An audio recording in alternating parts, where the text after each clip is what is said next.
Joel, it is a privilege to speak to you. I'm a big fan of your work. Thank I love Avatar, and honestly, Dodgeball is one of my favorites. I absolutely love you. Oh, those great. films.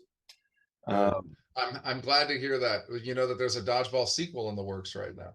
I wondered if that was This is true. not this is not breaking news. I don't want to. This is not, they have already announced it that they're working on it. But yeah, we're all very excited to see what comes of that. It could be very fun. I very much would be up for that. It's honestly, I this is a weird story. I don't know why I'm telling you this, but we're talking about it, I might as well. So, I saw Dodgeball in theaters the night before my wedding. That's what I did Oh before I wow! got married. I went and saw Dodgeball. So Have a good laugh right before you make a big decision. That's that, good. That's that was it. yeah, Seemed like the right makes choice. sense. Yeah, that tracks. Well, I'm excited to talk to you about Some Other Woman as well because this film is great. I did not know what I was in for, and even as I was watching it, I was wondering what I was in for. Yeah. Um, what was it that drew you to the script? What excited you about the story? A lot of what you just said, that I love gaslight films. I love the old sort of Hitchcock De Palma movies that inspired what this became. And I really think that dissecting the character of man, woman, whoever would be in the lead here while you're going through it is, I think, very interesting, and it's worthy to talk about it. It's worthy to give uh, give my interpretation of how someone can go through the trauma of life. There's a lot of shit, there's a lot of baggage, there's a lot of things that you have to deal with. And our the sort of the way that our brains work can really be expressed in a lot of different ways. So, is this a psychological drama where she's just going through a break? Is this a Caribbean haunt where there's some sort of outside force that is determining some things that are happening? um, is this Peter's story? Is it Peter's? This is what a lot of people brought to me after watching it. And one of the things that I was attracted to in the original version that Josh Long wrote, which halfway through reading it, I was like, it's all Peter. Peter's gaslighting. That this is all his way to kind of get what he needs from both of these characters. But I believe that I gave enough clarity to answer enough questions, but leave an audience sort of wanting for some conversation, or maybe to watch it again, just to pick up all the little Easter eggs that I've dropped in there. There's a lot. There's Easter eggs in almost every scene of this movie that if you go back and watch it, you can really see it all come to light in the next round. So I encourage people to go back and watch it again in theaters while it's in theaters. I would as well because honestly, this is one of those films that you feel like you have to piece together after the fact because there's so many threads that are playing out. And I love what you're saying there because I'm having those same questions too. I'm like, whose story is this? Who's the Yeah. narrator? Whose vision is it? Um, and by the end, you're right. Like it sort of settles in. I don't want to say settles down, but it settles in. But all the way through it, there are so many different ways of seeing the world that are brought up that it really is a fascinating journey. Just to comment on that, that's a lot of that really came together from the performances of my three lead actors. Amanda Crew is phenomenal. If you really just take her performance alone through all of this, that's so tough to go through. Imagine reading that script for the first time and then seeing that flip of lead character, and then working out how to be determined enough to be able to end this character storyline with a really promising note, a very sort of empathetic and promising note right at the end. But Amanda dug real deep to get in here, and I would recommend interviewing her as well, because she can tell you some personal uh, uh, stuff that was going on at the time that really allowed her to dig even deeper than I was expecting. I am proud of her performance. I love, obviously, Tom and Ashley's performances here. All of them had a really hard job. Peter's storyline just is so, it's qualified by its natural behaviors. He Yeah. never feels like he is winking to the audience. You know, a lot of people obviously interpret this as him potentially being the gaslighting person, you know, that is leading all of this. And I like that. I think that that's great, and that just lends to how valuable that character is, and how much how great that performance is by Tom. I'd work with him anytime. He's just so fantastic. He dug in.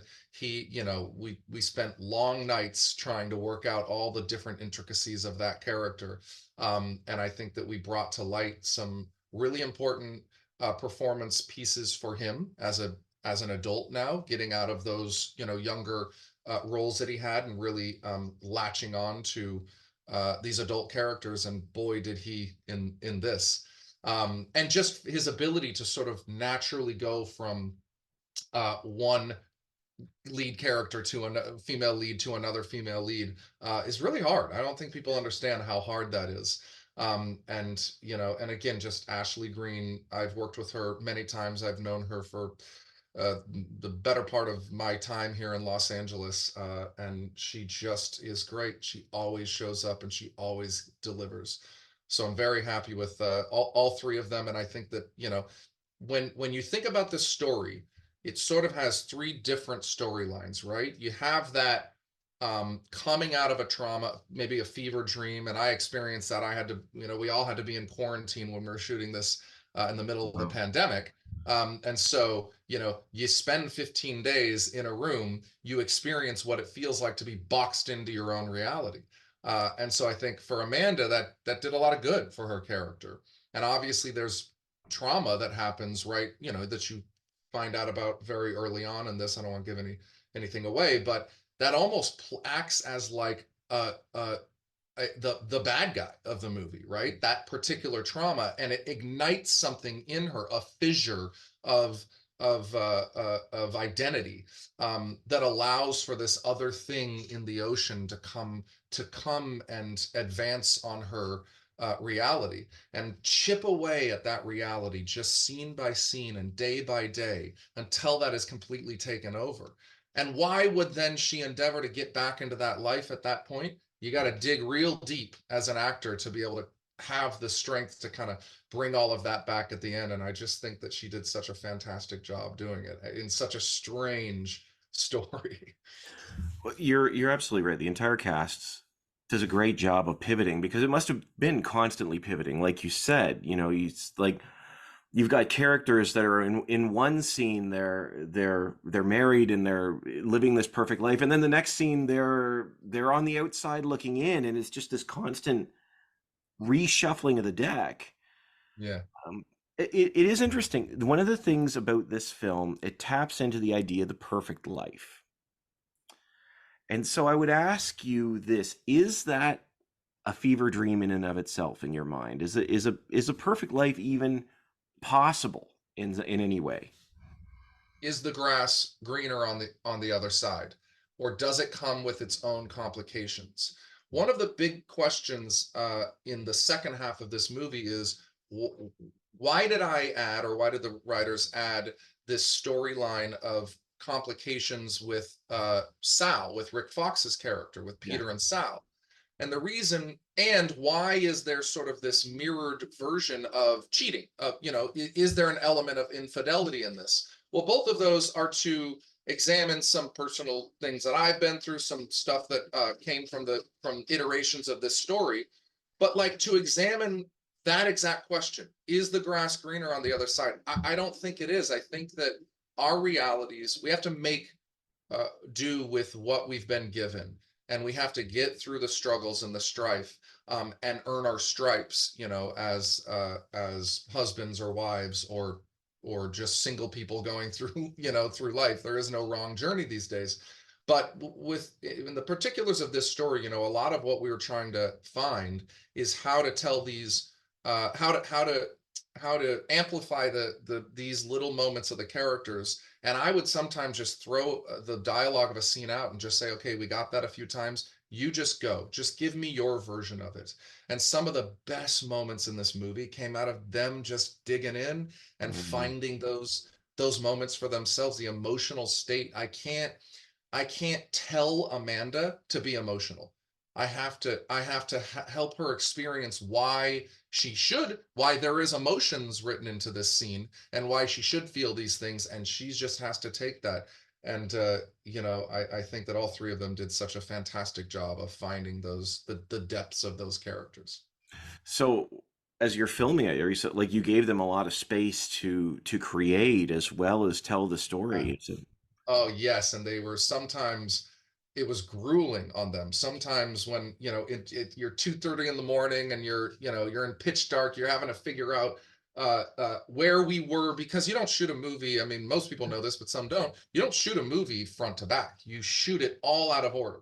So how does Ashley go from take wanting to take over this, from some version of taking over a life to then being completely sincere in not even knowing that that happened and just trying to identify with the other side of this character, which is just trying to be the best wife that she can be. How does Tom Felton's character go from earnestly uh, uh, relying on confidence of his relationship with Amanda's character, and flipping that to the complications and the strife that he has with Ashley character when she gave him everything that he supposedly wanted. Which again, it yeah. goes back to asking the question: Is that what is that what you want? Is that really what we want? And I think that at the end, while we give a silver lining and we give some empathy and some positivity to Eve, to the story, to that final character arc, it's left with a lot of really good questions that I'm still getting in social media right now. What does this mean? What does that mean? And all I say is you have to come up with your interpretations yourself. I've given it all to you. It's there. In a rewatch, you'll pick up, more and more every time you watch it.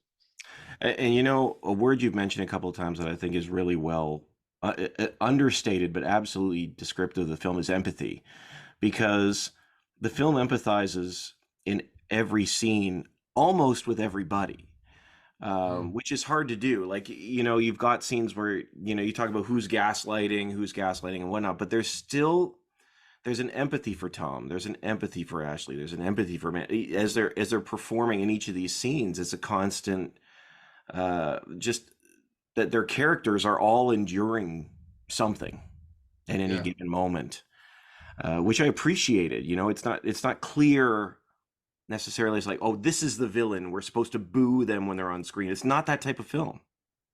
It's not Yeah, that type of film. that's actually the original script didn't have the fisherman storyline in it, Hmm. and we added this sort of Caribbean haunt so that as to execute something that you could almost point a finger at a bad guy, so that you stopped trying to point the finger at Peter or Ashley or Peter or Renata or anybody in particular in the cast, because I wanted people to also allow for themselves to interpret this as there is no enemy between the three of them. This is all I identifying identifying trauma, past trauma, the specifics of, obviously, pregnancy can be very or losing a pregnancy can be very traumatic for a woman. But taking that to the next level and allowing for someone to be in such a boxed in area, right? And I love that they had to spend 15 days in quarantine in the middle of the pandemic before they did this, because they identified with being boxed in right before shooting this.